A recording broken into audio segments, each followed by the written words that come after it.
Hello, Tar Heel Nation. Welcome back to another UNC Hoops Talk podcast. I'm your host, Dan DeWitt. Solo pod here tonight. It's been a while since we've done that. We are just over 2 weeks out from the national championship game. We won't talk about that tonight. And really different pod tonight. Well, I say tonight because that's when I'm recording, but whenever you're listening, thanks for joining. Thanks for listening and always supporting the podcast. Crazy year, and we still need to wrap it up. I'm hoping that next week Gil and Blake will be able to join me, and we'll kind of wrap the season up, do a postseason pod, talk about all that good stuff. But tonight we have the um, revisiting the preseason predictions. If you've been listening all season or multiple seasons, you know that preseason I do a big predictions podcast, and you guys, the listeners, send in your predictions for the season. And it's always fun at the end of the season to kind of go back and look where were we way off, where were we spot on, who was right, who was wrong, that kind of stuff. So I'm going to kind of run through that. Hopefully, not take too long. Hopefully, not go too long. But if you were part of that, this may be a fun one to kind of listen to and yeah, just kind of see where we're at because maybe you submitted your prediction and you have no idea, you don't remember what you submitted in to me. So I wrote them all down. We'll do that. So we also did a players prediction with me, Blake, and Gil, and we talked about who would be the team X factor, team MVP, leading rebounder, leading scorer, that kind of stuff. I'm going to save that for when they're back next week. So yeah, we're gonna just kind of jump into this one. Before I jump into our actual predictions, kind of what actually happened um, for the Tar Heels this year. We ended up 29-10 overall, 15-5. I believe I think we were tied for third, but we lost the tiebreaker, and so technically we were fourth in the conference with that 15-5 record. We were 15-2 at home, 8-3 away, and 6-5 on a neutral court. And then mainly because some people and mainly not mainly, but including me, put in non-conference record. Obviously, that's kind of beginning of the season, not counting. Obviously, the tournament is non-conference. When we're playing Kansas in the national championship, St. Peter's, that kind of stuff, it's non-conference games. But what we're talking about is obviously regular season non-conference games. I'm going to quickly kind of go through that. So we won 1, 2, 3, 4, 5. We were 5-3 in the non-conference, with our losses coming to Purdue, Tennessee, and Kentucky. Oh wait, we did have a couple of those. So 6, 7, 8, 8-3. Sorry. All right. I thought that was a little short on game. So 8-3 in the non-conference, 15-5 in the conference and then obviously the ACC tournament we were 1-1, and then in the NCAA tournament we went played 6 games, so 5-1 in that one, losing that championship game. So yeah, we're going to kind of jump in. I'll start with my predictions here. So I said we'd be 9-2 in the non-conference, 1 game off, not bad there. I said we were going to be either 17-3 or 16-4 in the ACC for a top 3 finish.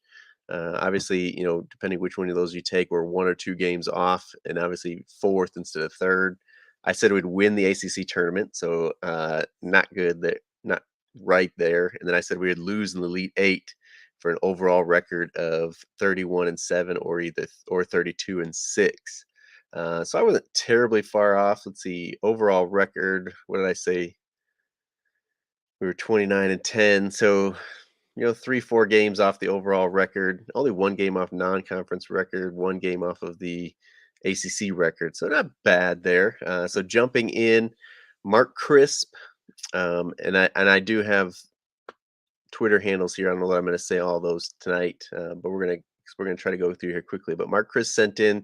He thought we'd go 24-7 in the regular season. Ooh, that's one I didn't kind of pick up, but take out our 1-1, so we were what, 6-2. So he was a game off of the regular season record. We must have been 25 and no what 23-8 in the regular season. Let's see. He said he would go to the championship game of the ACC tournament. He was a game off of that. Predict to go to the Elite Eight in the NCAA tournament. Joe Thompson said we'd go 22-9 in the regular season. So he was what, a game off of that. Um, Third or fourth in the ACC. So Joe was right on there. 2 wins in the ACC tournament, wrong there. 3 seed in the big tournament with a Sweet 16 run. So obviously we weren't up to a 3 seed. Made it farther than the Sweet 16. Michael May, he said Joe beat me to it. He was literally going to say 22-9 and a trip to the Sweet 16. So kind of same spot there. Bills Mafia on Twitter said we'd go 27-9. So really only a game off there. Pretty good guess there by Bills Mafia. Dalton Owenby said we'd go 26-10 with Elite Eight run. So he was, I mean, he had the losing, the amount of losses right there. Just didn't think we'd go as far as we did. Who did though? At Heels Yes on Twitter said we go 24-7 in the regular season. Not bad, pretty close there. Lose in the ACC championship game. We lost in the semis and making Elite Eight run and lose. So nobody's got us to the Final Four yet. Jeff G at Steel Heel 40 on Twitter says we'd go 24-7. That seems to be a common one for the regular season guests. Sweet 16 trip. Obviously, we went a little bit farther than that. Lori Blair Mercer said we'd be 21-10 overall. Finished third in the ACC. Finished third in the ACC tourney. Make it to the Sweet 16. So pretty close there. A lot of people. So at Sports Guy Shows on Twitter said we'd be 21-10 with a Sweet 16 appearance. Obviously, we played more games than that, but again, loss record was correct there. John B on Twitter said it's at N2 UNC. Second round NCAA tournament split with Duke. He did have that right. Obviously, he didn't see us matching up with Duke in the Final Four. It said we'd go 21-11, so not too far off there. Arena Katuna, hopefully I'm saying that name right, said we'd go 21-10 overall, 12-8 in the ACC, and lose in the round of 32. So a little off on the ACC record there, but regular season not bad. Steve Wolf Sr. At Steve Wolf 44 on Twitter said we'd go 23-8 and an Elite Eight run. Not bad there. I'm guessing that's a regular season record because it's not as many games as we played. So Michael Quick is at Big Punisher 78 on Twitter. So we'd go 16-4 in the ACC. So he's one game off there. 25-6 overall ACC regular season champs and a Final Four berth. So Michael, there we weren't regular season champs. Got the Final Four berth right on that one. So first guy with the Final Four prediction there, Michael Quick. Trey Stennett is at Trigga_Trey on Twitter. 25-6 in the regular season. So what do we say? That's about 2 games off, I think. Second in the ACC, a couple off there. Semifinal ACC tournament. So he's right on there. Elite Eight. Obviously, we got there, just went a little bit farther. Chandler is at Chan Collins 40 on Twitter. Say we'll go 25-6 in the regular season. We'll place third in the ACC tournament. Be eliminated in the Sweet 16 of the NCAA tournament. William Clark is at William B. Clark 3 on Twitter. I expect a healthy Carolina to win at least 23 games. We did win at least 23 games. Winning the ACC may be a little tough. I believe they can do it. We have the ability to at least make it to the Sweet 16. You're right, we do. So George is at British Tar Heel on Twitter. He says we're going to reach the Sweet 16, win the ACC, shoot more 3-pointers than the last 2 seasons combined. I remember George saying this. I don't know if he's looked it up or if he remembers, and I haven't looked it up, but I don't know if we've shot more 3-pointers than the last 2 seasons combined. Maybe made more 3-pointers than the last 2 combined, but obviously we went farther than the Sweet 16, but did not win the ACC, George. Mark Kriggs is at Kriggs_23 on Twitter. He says he's got us going 9-2 in the non-conference, only a game off there. 14-6 in the conference, only a game off there. Reach the semis in the conference tournament, spot on, and get to Elite Eight. So it left us a little short there, but pretty good guesses there by Mark Kriggs. Sarah said we'd go be 22-9. I think she was only a game off then in the regular season. Elite Eight run. So Andrew Braun. So we go 24-7, 14-6 in the ACC. Only a game off there for both of them, I think. And the tourney get out in the Elite Eight. He says, I think we lose the ACC championship game. So not bad. Elaine Floyd said we're going to have a regular season record of 22-8. I think that's right on, we said, right? I think it was maybe 23-8, but pretty good there. I think we'll lose in the quarterfinals of the ACC tournament. We've got it to the semis. Make a Sweet 16 run. All right. My UNC Duke predictions is 2-1, but we lose at Cameron. So she had the record there. We did go 2-1 against Duke, but obviously we got that big win in Cameron. So good job, Elaine, there. So Gil, my co-host, a lot of times here says we'll have a regular season of 23-8. I think he got that spot on. Top three ACC finish. Like I said, I think we tied for the third, but technically got fourth out of the tiebreaker.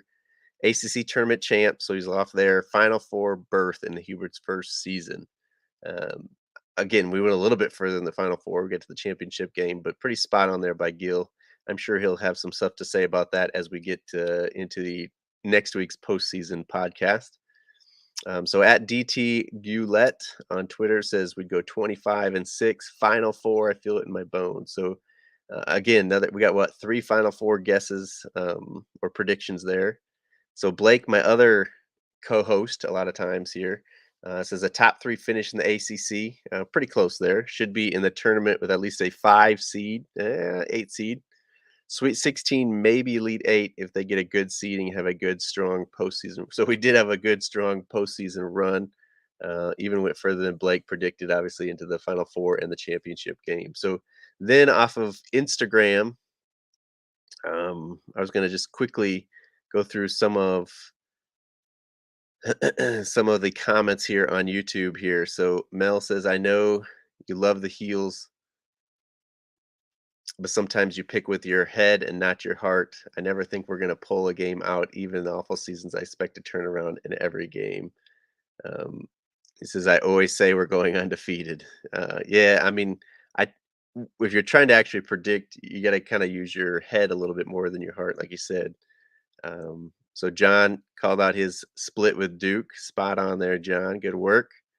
And then Mel says, I can't stand even the people that cover us pick against us. But it's not that they're predicting against us. It's just kind of what you think's going to happen. It's just like predicting a bracket. I don't always pick us. I didn't this year. I didn't pick us to win the bracket. Um, it doesn't mean I don't cheer for it.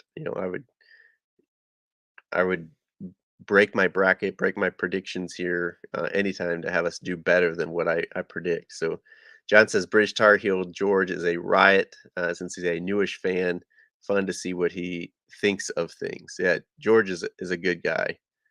But we're going to keep going here. So off of Instagram, I also got a couple predictions here. So Tar Heel 4L.wire on Instagram says we were going to go either 24-7 or 25-6 in the regular season, winning the ACC championship, making it to at least the Elite Eight. He said, I generally feel we could have a shot at the Natty with all the pieces we have on the roster, as long as everything comes together and all the players are locked in, the sky's the limit. So a couple of games, 1 or 2 games off of the regular season there. We didn't win the ACC championship, but we went further, obviously, in the Elite Eight. And the last kind of stuff there, we did have a shot at the Natty. Everything did come together and everybody was locked in there. So not a bad prediction there. I think that's the first time he's given a prediction. So good job, Tar Heel 4L.wire on Instagram. And then lastly, out of Discord, Josh G. And these are guys that and you are welcome to join our Discord service. I think you just search UNC Hoops Talk on Discord. Otherwise, let me know and we can get into Discord. And then another kind of group chat that I've just recently started is Twitter now has communities. And so I started a UNC Twitter community. You can go to my Twitter at All Tar Heel Dan, and I think it's the pinned tweet there gives a link to that.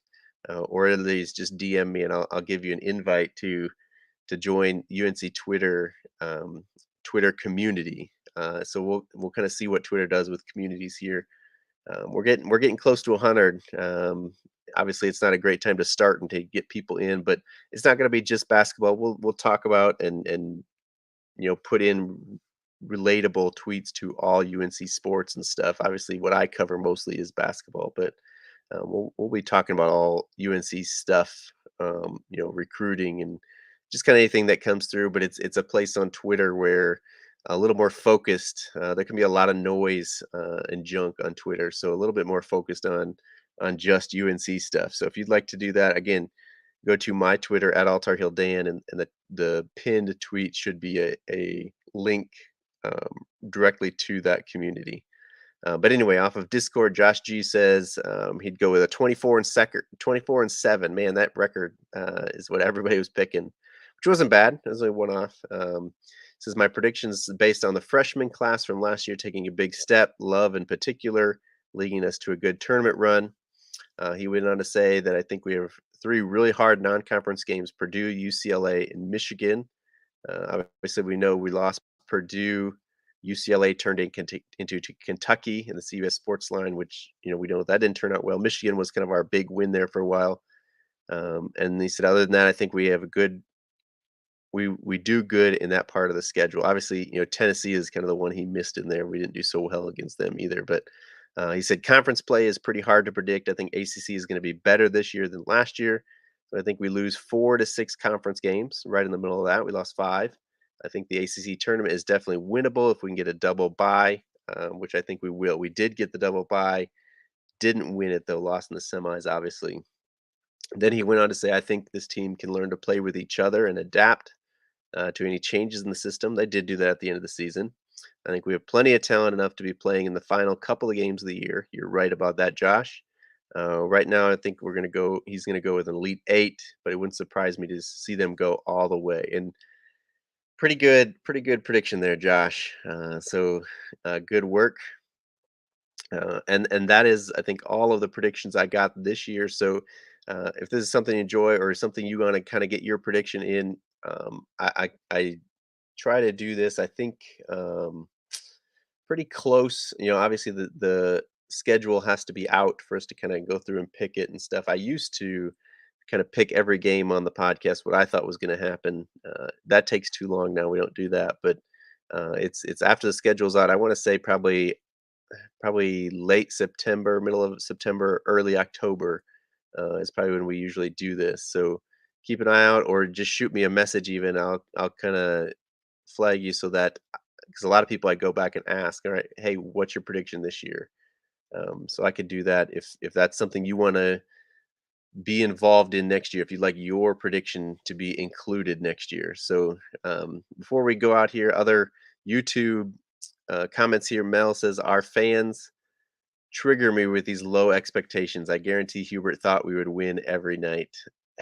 I mean, I think he probably went in thinking they could win. I don't think he expects to win every game and go undefeated, but it's a little bit different when you're there. Like you can't tell your guys, "Oh, I think we're going to lose this game," or anything like that. So there are some fans with low expectations, or I don't even say low expectations, but they just have kind of a negative vibe to them, and everything's kind of negative. I get what you're saying there, Mel. I have some people that kind of, I was for this whole season. I've done it in the past too, but a score prediction for every game, and there are some people that will pick the Tar Heels to lose, and maybe it's reverse psychology. I don't know, but they pick the other team to win every time. Maybe they just feel like when we do lose, they're going to win that contest. I don't know, but there are some people just kind of with some negativity out there. I don't think it's necessarily low expectations, but here I try to keep it pretty realistic, and kind of go with where we're at. And I think for most of the season, my expectations at the preseason were higher than what we were living up to,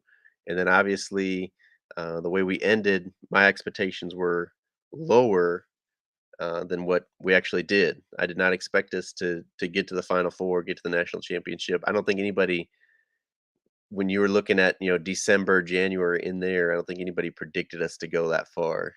So people just try to stay realistic, I think. So John says this was a gas card, right? Yeah, it's in the mail, John. Just message me and you won that gas card. If you don't know what that's referencing, well, I guess it's an inside joke. I don't know. But having to do with the I think it's the Hubert Davis radio show and people not getting their gas cards. But we're not going to mention that here. We don't need to get in trouble. So Mel says, okay, so now who thinks we aren't winning it all next year can eat a big one. My predictions market. So, all right, so Mel, I'm going to put that down for next year's predictions. You got us win it all. Again, um, we got everybody coming back.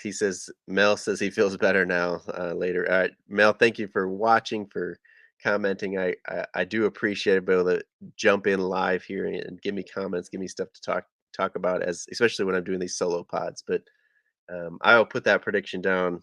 We got you winning, and a lot of people will. I was listening to the CBS podcast tonight or today, and they had us, top five with who's back, and they say, we could be, obviously Caleb Love has to announce if he's coming back or not. We can expect him to at this point, but that we could be even on some people's preseason number one.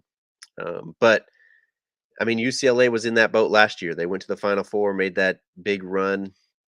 They were preseason, what, number two, I think, right behind Gonzaga. And they were a good team this year. They were kind of top 10 stats wise for most of the season. But I don't know that people were really picking them to go back and win it all, or even get to the Final Four. Obviously, their fans probably were. But I don't think we can get our expectations so high just because of what happened in the tournament this year, that when we don't live up to those, then we're just insanely mad, because that's when you get the fire Roy coaches and stuff. That gets me worse than people having low expectations. People that have the high expectations and then we don't live up to it in a one and done tournament, and it's just the end of the world, and we got to get a new coach and we got to do all this stuff. That's irrational to me. But that's my 2 cents here. So Christian says regular season wasn't ideal, but everything after the pit game was borderline perfect. I was just thrilled we even made the Sweet 16. Yes, I agree with you, Christian. Especially once we saw the bracket, when we beat Baylor. I think after that we're playing with house money.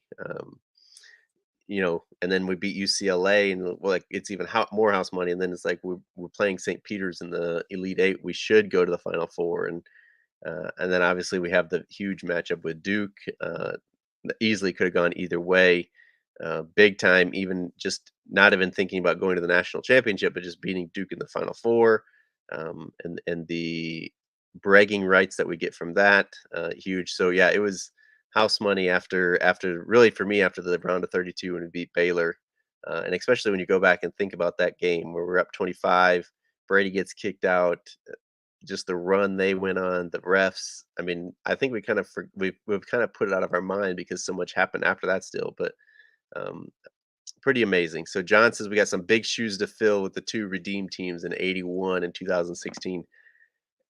It's hard, 81 is just barely before my time, but that doesn't get talked about nearly as much. But yeah, in 81 is we played Indiana. It was the day that what Reagan was shot. Dean Smith didn't want to play it. Bill Knight or Bobby Knight did. We lose to Indiana. We come back in '82. Obviously, we know what happened then.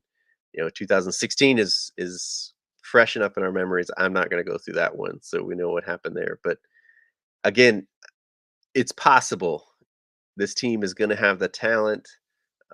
It's hard for teams to have the success that we did in the tournament and then go back and to repeat it. What we did in 2017 was pretty remarkable. That doesn't not everybody gets to do that. Like it's hard to do. So yes, I think we have the talent to do it.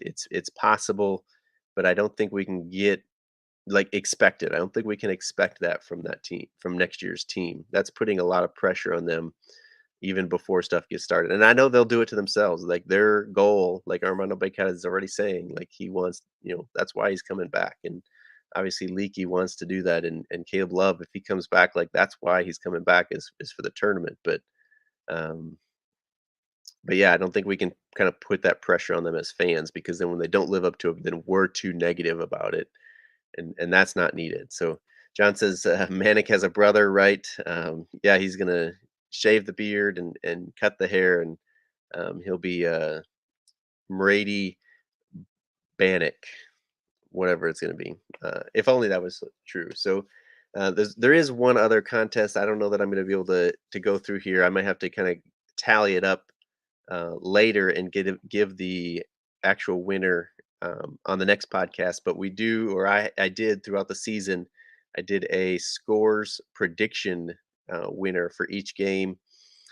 And then when we got to the tournament, let's see, the last one I have here was Virginia Tech, and so I was out of town and I forgot. I still could have done it. Obviously, I had my phone with me and had service and stuff, but I totally forgot for the Marquette game to like put it out there to get the score predictions. And then we played so well, I was like, well, maybe I shouldn't for Baylor because I remembered for Baylor. It's like, but we played so well, we're not going to do it for Baylor. And then obviously we won against Baylor. It's like, all right, this is off. I'm not doing the prediction and the score predictions, you know, contest anymore because we're playing too well and I don't want to jinx it. And so we didn't, and obviously turned out well all the way until a couple of Mondays ago. So um, prediction, I think I'll have to tally it up another time, but I'm already seeing, Michael May had like 3 out of the first 4 games he had wins there. I know Gil has I see his name at least 3 times.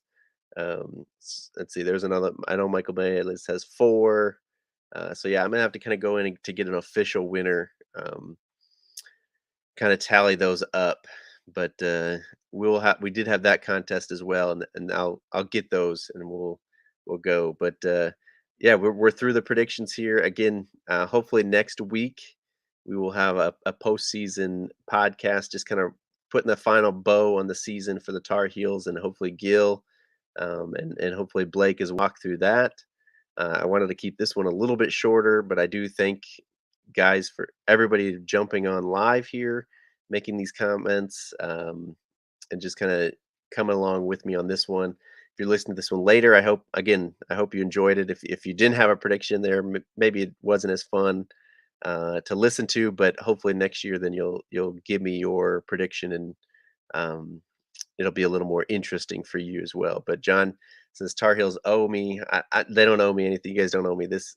This is a labor of love. It's not as fun when we're not doing well. I can remember those December, January, early February podcasts. Wasn't nearly as fun, but uh, the tournament all the more makes up for it. When we beat Baylor, when we beat Duke at their place to give K his last loss in Cameron, on Coach K court, when we beat Duke in the Final Four, all those good things, even losing the national championship, like at least we get there and we get to talk about it and all that stuff. There were so many teams before that were done for the season. So appreciate you guys. Appreciate everybody that supports the podcast, listens to it. I just hope that you share it with your Tar Heel friends, family members, so that we can unite Tar Heel Nation. We can get ready for next season already. In the next podcast, I kind of tease in the description of this one that we'll start looking to next year. Obviously, we have commitments from Baycott and Leaky already coming back. We expect RJ to be back, and we're kind of waiting on Caleb Loves, but we expect him to be coming too. As Christian says here, hopefully we have Caleb Love returning video by next weekend or next week too. So yeah, the deadline to declare for the draft is the 24th, which is what, Sunday, I think. So we will have Caleb Love's announcement one way or the other. Now, it may not be official. He may declare for the draft, but not hire an agent or hire the right agents that he still could come back. But we'll kind of at least have a better idea of that next week as well. So 300 jumps him here. What's going on, my guy? Can't wait till November. Hey, we're not going to wait till November. Like I said, we're going to start jumping in. People are already talking about our starting lineups and all this stuff, our rotation, all that stuff. We're gonna start jumping on that stuff as well. Now, after next week, getting into May, June, July, August, even September, we kind of go to podcast just once a month. So again, make sure you're subscribed wherever you're listening. If you like to jump in here live, subscribe on YouTube, UNC Hoops Talk on YouTube, and then hit the notification bell so that you'll get a little notification on your phone, so that you can watch it live and make these comments as we're going. We'd love to have you, and that's the way to do that. But yeah, make sure you subscribe because it's kind of random through the summer. We kind of do it once a month, and get it to your podcast feeds so that you don't miss a show. But appreciate you guys being here. We're at 30 minutes already now, and again, like I said, I want to keep this shorter for you, but I appreciate you guys' support and being here, um, and what a season! What a season! But until next time, go Heels.